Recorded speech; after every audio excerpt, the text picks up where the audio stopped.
আর এবার দেখুন যে ছবিটা আপনাদেরকে দেখাচ্ছি এটি একটি পোস্ট অফিস, আর সেই পোস্ট অফিসের ছাদ থেকে চুইয়ে চুইয়ে জল পড়ছে। তার জন্য কি করতে হচ্ছে, এই পোস্ট অফিসে পলিথিন টাঙিয়ে গ্রাহককে পরিষেবা দিচ্ছেন কর্মীরা। এই ছবি হাসনাবাদের ভেভিয়া পোস্ট অফিস, বেহাল এক ছবি, জরাজীর্ণ পোস্ট অফিস, যেখানে দেখুন কিভাবে পলিথিন টাঙিয়ে গ্রাহক পরিষেবা কর্মীদের। গ্রাহকরা কি বলছেন শোনা যাক। এখানে অফিসে আসলে জল পড়ে, মেশিন খারাপ হয়ে যাচ্ছে, প্রতিদিন ফেরত যেতে হচ্ছে আমাদের। আমরা চাই যে আমাদের অফিসের এখান থেকে স্থানান্তরিত হোক, বা এখানে জল মানে অফিসটা পরিবর্তন করা বা পরিষ্কার পরিচ্ছন্ন যাতে জল না পড়ে, মেশিন যাতে মানে খারাপ না হয় তার বিহিত ব্যবস্থা করা হোক। সমস্যা হচ্ছে আপনাদের, সমস্যা হচ্ছে স্টাফদের সমস্যা হচ্ছে, স্টাফদের সমস্যা হচ্ছে, ওরাও তো ঠিকমতো কাজ করতে পারছে না। পেপারটারই কাজ অফিসের ভেতরে যেভাবে হচ্ছে তাতে আমরা বেশি মানে বলতে পারি না যে আমাদের কাজটা তাড়াতাড়ি দিন। ছাদ চুইয়ে বৃষ্টির জল যে পোস্ট অফিসে পড়ছে তার জেরে অফিসের কম্পিউটার, নথি সবকিছু একেবারে নষ্ট হয়ে যাচ্ছে। প্রতিনিধি জিয়াউল এই মুহূর্তে আমাদের সঙ্গে রয়েছেন। জিয়াউল, আমরা শুনলাম গ্রাহকরা তারা বলছেন যে প্রায় দিনই যার জেরে পোস্ট অফিসে কাজ হচ্ছে না, কিন্তু প্রশ্ন একটাই যে এই ছবি কি এই বর্ষার, নাকি বর্ষা আসে বর্ষা যায়, ছবিটা আদৌ বদলায় না? দেখো, বর্ষা যায় বর্ষা আসে, ছবি কিন্তু বদলায় না। এই ভেভিয়া অর্থাৎ হাসনাবাদের ভেভিয়া পোস্ট অফিসে প্রায় কয়েক হাজার গ্রাহক রয়েছেন, কিন্তু এই পোস্ট অফিসে সত্যি করুণ অবস্থা। তার কারণ বর্ষা হলেই সেখানে চুয়ে চুয়ে জল পড়ে, ফলে নষ্ট হয় প্রচুর নথি, নষ্ট হচ্ছে কম্পিউটার, সমস্ত জিনিস নষ্ট হচ্ছে। কিন্তু কর্মীরা পরিষেবা দেওয়ার জন্য আপ্রাণ চেষ্টা করছেন এবং তারা সেখানে পলিথিন খাটিয়ে, ছাদের নিচে পলিথিন খাটিয়ে সেখানে কোনো রকমে পরিষেবা দিচ্ছেন গ্রাহকদের। গ্রাহকরা কিন্তু সমস্যায় পড়ছেন, তার কারণ তারা আসলে অধিকাংশ সময় দেখা যায় সে যেভাবে জল বৃষ্টির সময় জল পড়ছে, ফলে তারাও পরিষেবা দিতে ব্যর্থ হচ্ছে, কারণ তারাও তো তাদের মাথা বাঁচিয়ে তো কাজ করতে হবে। ফলে যে কোনো মুহূর্তে ভেঙে পড়তে পারে পোস্ট অফিস, যে কোনো সময় এই চুয়ে চুয়ে কিন্তু জল পড়ে, ফলে নিচে জল যেমন উপর থেকে পড়ে, নিচেও কিন্তু কখনো গুড়লি সমান কিন্তু জল সেখানে জমে যায়, ফলে প্রচুর কষ্ট হয়। তারাও চাইছে, পোস্ট অফিসে বারংবার হেড অফিসকে জানানো হয়েছে, কিন্তু কোনো পরিষেবা স্বাভাবিক হচ্ছে না, অর্থাৎ সেই কাজ স্বাভাবিক হচ্ছে না। অর্থাৎ ছাদ বা এই নতুন বিল্ডিং জল পড়ছে, ছাদ থেকে জল চুয়ে চুয়ে পড়ছে ভিতরে, যার জন্য নতুন চিঠিপত্র, রেকর্ডপত্র সব আমাদের মানে জলে ভিজে যাবে। গুরুত্বপূর্ণ নদী থেকে তো সাধারণ মানুষ সেগুলো তো নষ্ট হতে পারে, তার জন্য আমরা পেপার সব বা ত্রিপল সেইভাবে রেখে দিয়েছি। কিন্তু তবুও তো আপনাদের কাজের ক্ষেত্রে কিছুটা সমস্যা হবেই। হচ্ছে তো, জানিয়েছি আমরা, মাস্টার ঊর্ধ্বতন কর্তৃপক্ষকে জানিয়েছেন, সেটা আমরা বলেছি, বললে চেষ্টা করছি, ঊর্ধ্বতন কর্তৃপক্ষ বললো যে চেষ্টা করছি। আর এই যে জলাশয়ের ছবি আপনারা দেখছেন, এই জলাশয় ভরাটের অভিযোগ আসছে খড়দা থেকে। জলাশয় ভরাটের পর পাঁচিল দিয়ে ঘেরার অভিযোগ, দেখুন ছবিটা, খড়দা 3 নম্বর ওয়ার্ডে জলাশয় ভরাট, আর সেই অভিযোগই সামনে আসছে। পাঁচিল দিয়ে ঘিরে জলাশয় ভরাট করা হচ্ছে, এভাবেই দিনে দুপুরে প্রকাশ্যে। প্রতিনিধি সুবীর এই মুহূর্তে আমাদের সঙ্গে রয়েছেন, সরাসরি সুবীরের কাছে যাব। সুবীর, প্রশাসনের তরফ থেকে ঠিক কি পদক্ষেপ নেওয়া হচ্ছে? দেখো, খড়দহ পৌরসভার 3 নম্বর ওয়ার্ড উত্তরপাড়া এলাকাতে কিন্তু সেখানকার যে কাউন্সিলর তিনি কিন্তু প্রয়াত হয়েছেন, এবং কাউন্সিলর এলাকাতে না থাকার দরুন কিন্তু এই ধরনের জমি মাফিয়া যারা রয়েছেন তারা কিন্তু বিঘার পর বিঘা যে জলাশয় সেটা কিন্তু মাটি ফেলে কোথাও ভরাট করছেন, কোথাও পাঁচিল দিয়ে ঘিরে কিন্তু জলাশয় ভরাট করা হচ্ছে। এবং এই যে ঘটনা, এই গোটা ঘটনায় কিন্তু সরব হয়েছে খড়দহ পৌরসভার পুরপ্রধান নীলু সরকার, এবং পৌরসভাগতভাবে কিন্তু সেখানে নোটিশ টানানো হয়েছে 7 দিনের মধ্যে এই জলা জায়গা যেখানে ভরাট করা হয় সেটা কিন্তু আবার আগের জায়গায় ফিরিয়ে দিতে হবে।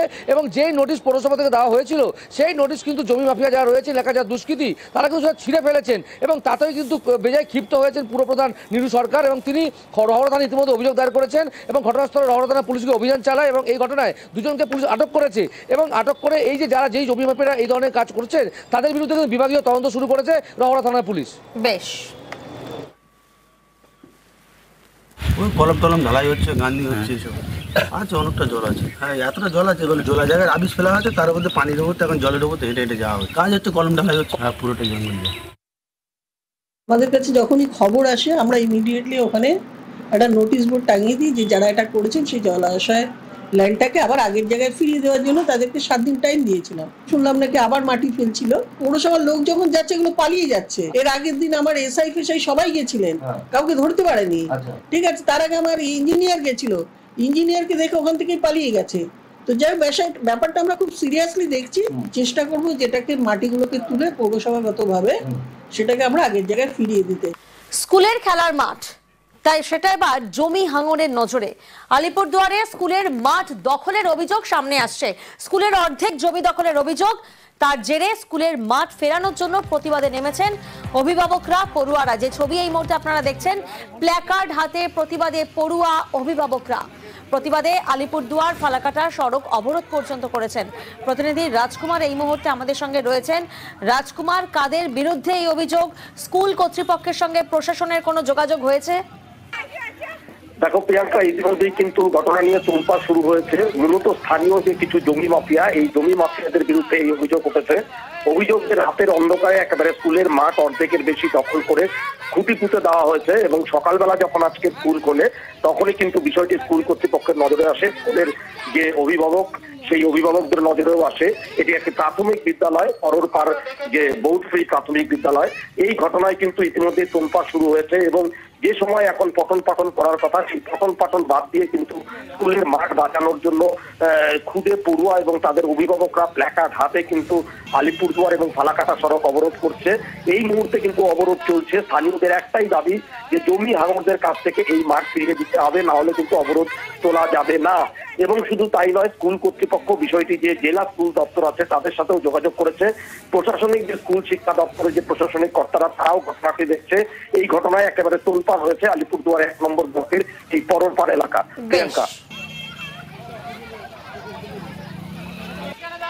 এই স্কুলে মাঠে খুঁটি কাটছে, তার জন্য। কেন খুঁটি কাটছে? আপনারা কি চাচ্ছেন? আমরা চাই যে স্কুল বহুদিন থেকে আছে, যেরকম আছে সেরকমই থাকবে। কিছুটা আন্দাজ করতে পারছি যে কাদের এটা কাজ, কারণ এর আগেও তারা অনেকবার এসেছিল এই জমিটা দখলের ব্যাপারে। আমাকে বললেন যে আমরা পিছনের কোনো একটা জমির মামলা মোকদ্দমার ব্যাপারে আমাদের জমিটাকে মাপঝোঁক করব। তো আমি বললাম ঠিক আছে, তো মাপঝোঁক করেন। এই মাপঝোঁক করলে তো আর আমাদের জমি আপনি নিয়ে নিচ্ছেন না, আর আমার জমিতে আপনি খুঁটি কাটছেন না। বলে না না, ওরকম কেন হবে। তারপরে যথারীতি 4টা 10-15 বাজে আমরা চলে গেছি। তারপরে একজনের কাছ থেকে খবর নিয়ে জানলাম যে এটা নাকি 7টার পরে সেই জমিটা গেড়ে গিয়েছে। এখন উনি দাবি করছেন এই জমিটা নাকি ওনাদের। পাশাপাশি নজর রাখবো বক্সার দিকে। বক্সায় জয়ন্তী বনবস্তি বাঁচানোর উদ্যোগ, সেচ দফতরের উদ্যোগে এবার জয়ন্তী নদীতে ড্রেজিং। পাথর মাটি জমে নাব্যতা কমেছে পাহাড়ি নদীর। আর তাই তো যখন বৃষ্টি হয়, বৃষ্টি হলে ভুটান পাহাড়ের জলে একেবারে থই থই পরিস্থিতি হয় বনবস্তিতে। এবার সমস্যার সমাধানের আশ্বাস দিচ্ছে সেচ দফতর ড্রেজিং করে। রাজকুমার এই মুহূর্তে আমাদের সঙ্গে রয়েছেন। রাজকুমার, সেচ দফতর সমাধানের আশ্বাস দিচ্ছেন, তাতে কত মানুষ উপকৃত হবে? দেখো প্রিয়াঙ্কা, যে জয়ন্তী যে বনগ্রাম একটি রাজ্যের উল্লেখযোগ্য বনগ্রাম এবং পর্যটকদের কাছেও একটা অত্যন্ত আকর্ষণীয় একটা সুন্দর বনগ্রাম এই জয়ন্তী। এখানে প্রায় ভোটারের সংখ্যা 717 জনের মতো, পরিবার রয়েছে প্রায় 300। ছোট্ট একটি বনগ্রাম হলেও এইটি কিন্তু খুব বিখ্যাত এবং এই বাদ দিলে এবং এই নদী ড্রেজিং করলে কিন্তু এই বনগ্রামটি রক্ষা পাবে। তার কারণ হচ্ছে দীর্ঘদিন থেকেই এই যে জয়ন্তী নদী, তার যে বালি পাথরে ভরে উঠছে এবং বর্তমানে কিন্তু গ্রামের থেকেও এই নদীর বেড উঁচু হয়ে গেছে বলে শোনা যাচ্ছে। ফলে এই মুহূর্তে সেচ দপ্তরের এই যে আশ্বাস, সেই আশ্বাসে কিন্তু স্বস্তির নিঃশ্বাস ফেলছেন জয়ন্তীবাসীরা।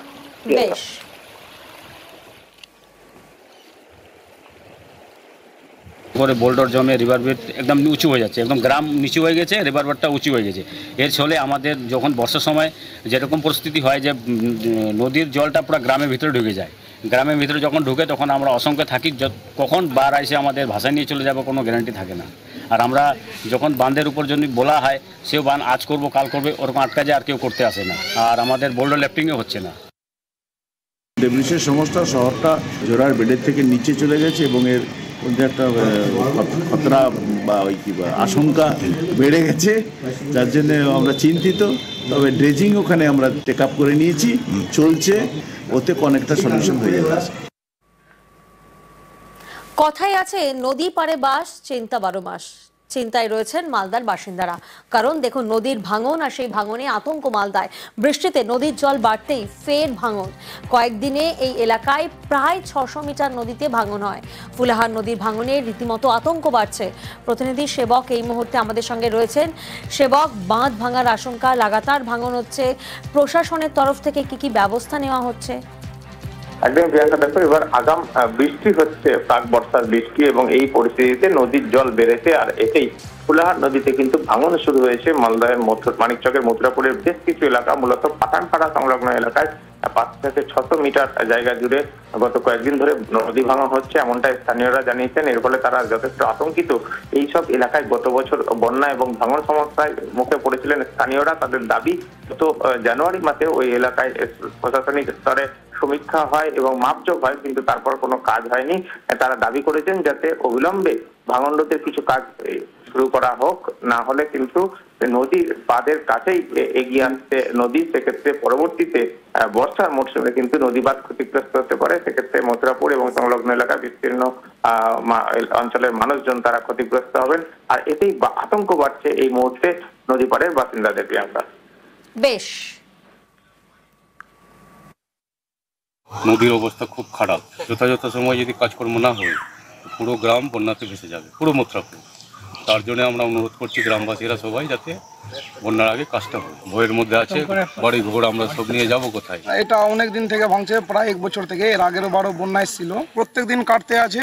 যেরকম কাটছে কি আর বেশিক্ষণ লাগবে না বাঁধের কাছে পৌঁছাতে, কারণ বাঁধ তো অনেক কাছে গেছে, পুরোটাই ভেসে যাবে।